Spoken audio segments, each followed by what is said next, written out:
What's going on, everybody? Here is a 2010 Bennington. This is their G series, 22 foot, the 90 horsepower Yamaha.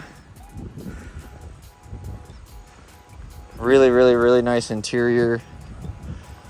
The carpet's in pretty good shape here too. Let's get in here.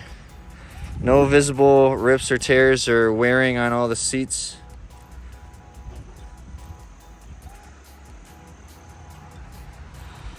Has a jump seat here you can put in the front as well to complete the U. This comes with a brand new cover as of last year, so only used 2 seasons so far, last and this year. Here is your ski toe pylon.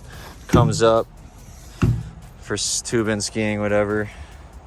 Here's your poles. Good amount of space under here. Nice wraparound seating.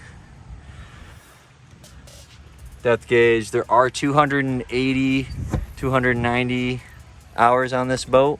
287 to be exact. Has an auxiliary port. Stereo system. Nice seat. It does fit 12 people. Available here at SkipperBud's Cass Lake. Lots of space on the front here. Docking lights, navigations, everything. Come check it out.